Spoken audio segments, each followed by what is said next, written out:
पूरे मुल्क को आज उमर अब्दुल्ला ने सिखाया है कि लोगों के लिए जो असली सियासत होती है वो क्या होती है। वो ये होती है कि जब सोशल मीडिया पे नफरत अंगेज मवाद शेयर किया जाए, जब कुछ लोग लोगों को भड़काने की कोशिश करें, जब कुछ लोग सड़कों पर हुजूम को देखने की कोशिश करें, तो एक जिम्मेदार क़यादत उमर अब्दुल्ला की तरह सामने आती है, लोगों के गम को भी समझती हैं, लोगों के जज्बात को भी समझती हैं और साथ ही में एक पैगाम देती है। क्या इस वक्त पूरे भारत में, पूरे मुल्क में कोई एक ऐसा वजीर आला है जो बहरान में भी तहम्मुल रखता हो, जो इख्तिलाफ के बावजूद आईनी जबान बोलता हो, जो आलमी सियासत पर भी मौक़िफ़ दे और अपनी रियासत में भी अमन को अवलीन तरजीह बनाए? अगर आप जवाब तलाश करेंगे तो एक नाम उभर कर सामने आता है, उमर अब्दुल्ला। जी हां, मैं पूरी जिम्मेदारी के साथ कहता हूं, उमर अब्दुल्ला आज भारत के सबसे सियासी तौर पर मोस्ट पॉलिटिकली मैच्योर्ड, सबसे ज्यादा काबिल और सबसे ज्यादा अवामी हिमायत रखने वाले वजीर आला के तौर पर सामने आ रहे हैं। क्यों? क्योंकि सियासी बलोगत सिर्फ जलसों में नारे लगाने से नहीं आती, सियासी बलोगत सिर्फ ट्वीट करने से नहीं आती, सियासी बलोगत लोगों को सड़कों पर लाने से नहीं आती। सियासी बलोगत उस वक्त साबित होती है जब हालात बिगड़ रहे हो और आप इन्हें संभाल लें,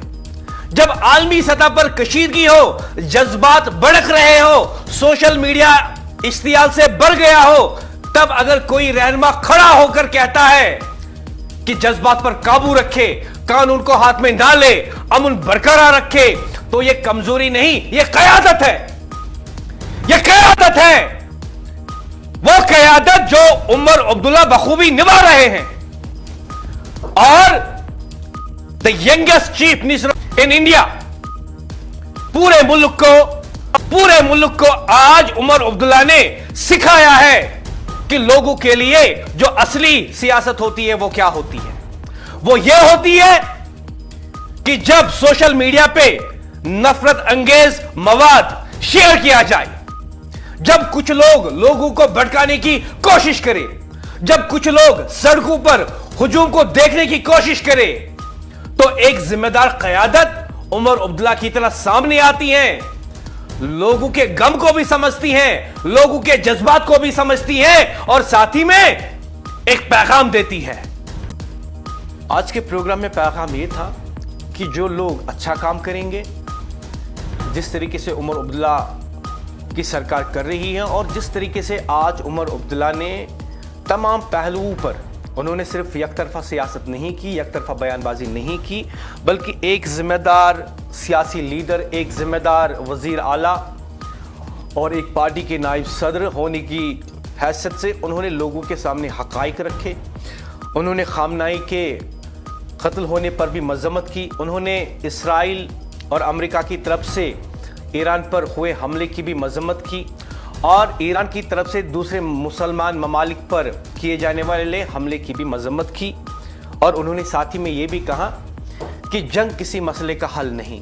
और साथ ही में जम्मू कश्मीर के लोगों से कहा कि आप अपने गम और गुस्से का इजहार करें, लेकिन कानूनी दायरे में रहकर अमन व अमान के साथ। और उन्होंने इस बात पर जोर दिया कि अमन की फ़िज़ा बरकरार रहनी चाहिए। वज़ीर आला ने कहा कि एहतिजाज अगर किया जाए तो वो पुरअमन और कानून के दायरे में होना चाहिए, ताकि किसी बेगुनाह शहरी की जानो माल को ख़तरा लाहक ना हो। इस तरीके से आज उमर अब्दुल्ला ने एक बैलेंस्ड स्टेटमेंट सामने रखा, जिसमें लोगों के लिए ख़ास पैगाम ये है कि उमर सरकार आपकी है, नेशनल कॉन्फ्रेंस की सरकार आपकी है, आपके काम होते रहेंगे, आपके फलाह बहबूद के काम होते रहेंगे, लेकिन अमन बरकरार रहना चाहिए ताकि तामीर और तरक्की होती रहे, बेरोजगारी कम हो जाए और उमर सरकार मजीद अच्छे अच्छे काम लोगों के लिए कर सके।